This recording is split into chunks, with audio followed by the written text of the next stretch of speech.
एक छोटे से देश अर्मीनिया ने अपनी मिलिट्री परेड में भारत के हथियारों को उतार दिया। ऐसा दुनिया के इतिहास में पहली बार हो रहा है कि अजीत डोवल साहब एनएसए जो हैं वो वहाँ पे थे। की खास बात क्या थी?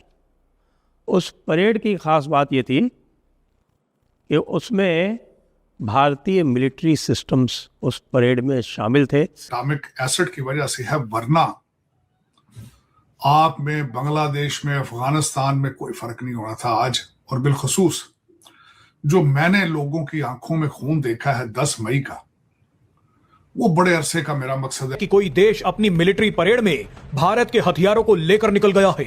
ये सभी वो हथियार हैं जिन्होंने ऑपरेशन सिंदूर के दौरान पाकिस्तान, तुर्की और चीनी हथियारों को तबाह कर दिया था।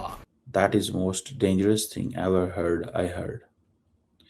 अब रशिया और तालिबान गवर्नमेंट जो है उन्होंने एक मिलिट्री कोऑपरेशन पैक्ट साइन किया है। सिस्टम अब पिनाका, आपको पता है कि पिनाका जो मल्टी बैरल लॉन्च सिस्टम है उसकी अब भारत के हिसाब से उनकी जो मारक क्षमता है वो लगभग, आपके जिस तरह वो कहते हैं टुकड़े 6 कर देने थे 4 की बजाय उन्होंने, तो दर हकीकत अफसोस के साथ ये मैं कहता हूं कि आप ऐसे सरकमस्टांसेस में हैं। बल्कि मैं इस पे थोड़ा सा और मजीद बल्कि करना चाहूंगा। आज आपको दुआएं देनी चाहिए जिन लोगों ने अपनी जान की बाजी लगाकर आपको एटॉमिक एसिड दिए। ऐसे में अर्मीनिया की सड़कों पर भारत के हथियारों को देख चीन, पाकिस्तान, तुर्की और अजरबैजान के होश उड़ गए हैं। अर्मीनिया की राजधानी येरेवान के ठीक बीचों बीच भारत का Akash air defence system 80 kilometre तक जा चुकी है। वैसे आर्मीनिया के लिए जो 50 किलोमीटर वाला जो पुराना वेरिएंट है वो भी पर्याप्त है। उसके अलावा और क्या था? उसके अलावा चीमा साहब ईद गुजरी है अभी रिसेंट। इस दफा चीमा साहब आप एक तो उन्होंने जानवरों की कुर्बानियों पर पाबंदियों की बात की, दूसरी उन्होंने चीमा साहब ये किया है कि मस्जिदें छोटी पड़ जाती हैं क्योंकि ईद की नमाज होती है, तो बाहर भी अल्टीमेटली नमाज पढ़। दोस्तों, इस बार पाकिस्तानी नहीं बल्कि तुर्की की भी हालत खराब हो गई है। तुर्की पूरी तरह से अजरबैजान के साथ मिलकर अर्मेनिया पे अपना कंट्रोल चाहता है, उनका कन्वर्जन चाहता है। अर्मेनिया पूरी तरह से भारत के साथ है और भारत अर्मेनिया की पूरी मदद कर रहा है। अभी वहाँ के नेशनल डे पर भारत के जो डिफेंस सिस्टम, आकाश डिफेंस सिस्टम, और दूसरे वहाँ पे उन्होंने उसको दिखाया। जिस तरह से हमारे 26 जनवरी पे हथियार दिखाए जाते हैं, वैसे ही अर्मेनिया के नेशनल डे पर कल ये सारे हथियार दिखाए गए थे। अब ये सब देख के पाकिस्तानी पूरी तरह से शॉक्ड है कि किस तरह से भारत पाकिस्तान को नहीं बल्कि तुर्की को भी घेर रहा है। और ये बहुत बड़ी बात है क्योंकि अब अगला निशाना तुर्की है। ईरान का काम तो तमाम हो चुका है और अगला जो हमला होगा अब वो तुर्की पे ही होगा। और इजराइल भी अब इसकी तैयारी कर रहा है, यानी कि तुर्की पे डबल मार पड़ने वाली है। एक तरफ इजराइल से पड़ेगी, दूसरी तरफ अर्मेनिया से पड़ेगी, जहाँ पे पूरी तरह से भारत के जो हथियार हैं वो तैनात हो चुके हैं और भारत इनडायरेक्टली इस लड़ाई को अब कंट्रोल करेगा। तो ये बहुत बड़ा जियोपॉलिटिकल मूव है भारत के लिए। किस तरह से भारत के हथियारों को सीरियसली लिया जा रहा है, पूरी दुनिया खरीद रही है। और चीन अब इस मामले में बहुत पिछड़ गया है क्योंकि चीन के जो हथियार हैं वो पूरी तरह से फेल्ड साबित हुए हैं। सिर्फ ऑपरेशन सिंदूर में नहीं बल्कि ईरान की लड़ाई में भी चीन के हथियारों ने कोई खास काम नहीं किया है। रशिया से मिले हुए हथियारों के दम पे अभी तक ईरान बचा हुआ है। आप इस सब के बारे में क्या सोचते हैं कमेंट बॉक्स में ज़रूर लिखिएगा। वीडियो अच्छा लगे तो लाइक करें, शेयर करें, चैनल को सब्सक्राइब करना ना भूलें। और तार साहब की बकवास थोड़ी सी सुननी चाहिए, ये अपनी अलग और पागलपन की दुनिया में रहता है। इसके लिए 2 शब्द कमेंट बॉक्स में ज़रूर लिखिएगा। बाकी उस वक्त किए, हमें मजबूरन करने पड़े। हम तो नहीं चाहते थे करने, लेकिन इंडिया अपनी एक डोमिनेंस चाहता था उस वक्त भी, और आज भी वो डोमिनेंस चाहते हैं। इंडिया की पॉलिसी पिछले 30-35 साल से नहीं बदली। एक तो उस पर कमेंट कीजिएगा। दूसरा, ये जो ट्रम्प साहब कह रहे हैं कि इब्राहिमिक अकॉर्ड और ममालिक ज्वाइन करें तो तब मैं ईरान के साथ डील करूंगा, लेकिन कहा जा रहा है कि डील बिल्कुल तैयार पड़ी हुई है, लेकिन अमेरिका ने फैसला करना है कि कब डील करनी है और कब नहीं करनी। और पाकिस्तान के वजीर खारजा भी अमेरिका में, सुनने में आया कि वो जैसे मार्को रूबियो इंडिया में जयशंकर साहब से और मोदी साहब से मिल के आ रहे हैं, साथ ही पाकिस्तान के वजीर खारजा भी अमेरिका आ गए हैं और वो भी रूबियो से मिल रहे हैं। कैसे देखते हैं सारी इन डेवलपमेंट्स को? चीमा साहब, आज जो एटॉमिक आपके पास एसिड्स की बात कर रहे हैं, मेरा ख्याल है आपकी आज सर्वाइवल जो है वो सिर्फ इसी एक एटॉमिक एसिड की वजह से है, वरना आप में, बांग्लादेश में, अफगानिस्तान में कोई फर्क नहीं होना था आज। और बिलखसूस जो मैंने लोगों की आंखों में खून देखा है 10 मई का, वो बड़े अरसे का मेरा मकसद है। आपके जिस तरह वो कहते हैं टुकड़े 6 कर देने थे 4 की बजाय उन्होंने, तो दर हकीकत अफसोस के साथ ये मैं कहता हूं कि आप ऐसे सरकमस्टांसेस में हैं। बल्कि मैं इस पे थोड़ा सा और मजीद बल्कि करना चाहूंगा। आज आपको दुआएं देनी चाहिए जिन लोगों ने अपनी जान की बाजी लगाकर आपको एटॉमिक एसिड दिए। चीमा साहब ईद गुजरी है अभी रिसेंट। दो वाकयात इंतहाई शर्मनाक है। एक मुंबई के अंदर हुआ है कि किसी ने एक पिग का बच्चा लेके तो इस मुसलमान कम्युनिटी के अंदर, और लोगों ने वीडियो बना के लगे। एक छोटे से देश आर्मीनिया ने अपनी मिलिट्री परेड में भारत के हथियारों को उतार दिया। ऐसा दुनिया के इतिहास में पहली बार हो रहा है कि कोई देश अपनी मिलिट्री परेड में भारत के हथियारों को लेकर निकल गया है।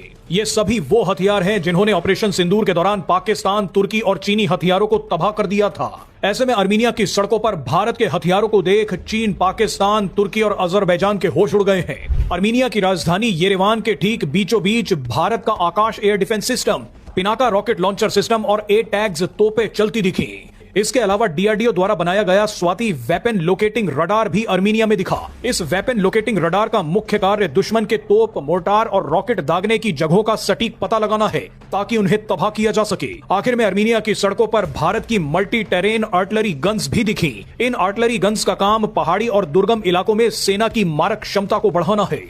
भारत के ये सारे घातक हथियार अब आर्मीनिया की फर्स्ट लाइन ऑफ डिफेंस बन चुके हैं। हम आपको बता दें कि नागोर्नो काराबाख नाम के एक इलाके को लेकर आर्मीनिया और अजरबैजान के बीच जंग चल रही है। अजरबैजान वही देश है जिसने ऑपरेशन सिंदूर के दौरान खुलकर पाकिस्तान का साथ दिया था। अजरबैजान ने पाकिस्तान और तुर्की से हथियार लेकर कई बार आर्मीनिया पर हमले किए। आर्मीनिया काफी परेशान और कमजोर था, लेकिन भारत आर्मीनिया के साथ जाकर खड़ा हो गया। भारत ने आर्मीनिया को Akash air defence system, Pinaka rocket launcher system और A-टैग्स तोपें दी। भारत के इन हथियारों को देख अजरबैजान को अपने पैर पीछे खींचने पड़ गए। आप ये जानकर हैरान हो जाएंगे कि भारत के हथियारों की वजह से आर्मीनिया में अब इतनी हिम्मत आ गई है कि उसने 10 सालों के बाद अपने देश में मिलिट्री परेड निकाली है। इससे पहले आर्मीनिया के पास ऐसे हथियार ही नहीं थे जिन्हें वो डिस्प्ले कर सके। भारतीय हथियारों के साथ आर्मीनिया की ये मिलिट्री परेड सीधे सीधे पाकिस्तान, तुर्की और अजरबैजान को चेतावनी है कि हाल ही में रशिया के अंदर मॉस्को में एक मीटिंग थी जहां पे काफ़ी मुल्कों की लीडरशिप आई हुई थी। लेकिन उसमें जो इंटरेस्टिंग पॉइंट हमारे लिए, पाकिस्तान के लिए, वो ये है कि अजीत डोवल साहब NSA जो हैं वो वहाँ पे थे, और उनकी मुलाकात जहाँ पे बाकी लोगों से हुई है, ये भी सुनने में आया कि तालिबान से भी हुई है। और उससे भी इम्पोर्टेंट बात ये है कि तालिबान और रशिया जो है वो एक मिलिट्री अलायंस बनाने जा रहे हैं। That is most dangerous thing ever I heard. अब रशिया और तालिबान गवर्नमेंट जो है उन्होंने एक मिलिट्री कोऑपरेशन पैक्ट साइन किया है।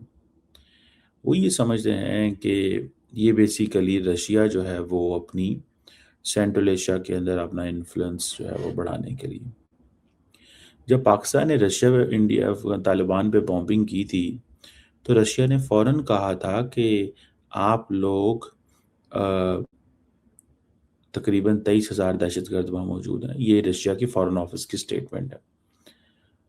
मुझे लगता है कि कहीं इंडिया ने ये ज़रूर एडवाइस किया होगा कि stop looking Taliban from terrorist lens. अगर वो कर भी रहे हैं तो वो पाकिस्तान के खिलाफ कर रहे हैं, आप उनको इंगेज करें। और उनको, इंडिया को ये भी इस चीज़ का अंदाज़ा था कि पाकिस्तान की ये जो बॉम्बिंग है अफ़गानिस्तान में, इससे पीछे अमेरिका की एक डिप्लोमेटिक सपोर्ट है कि जी पाकिस्तान का हक है कि वो अगर वहाँ पे हमले कर रहा है तो उनकी टेरिटरी पे हमले हो रहे हैं, so on and so fourth.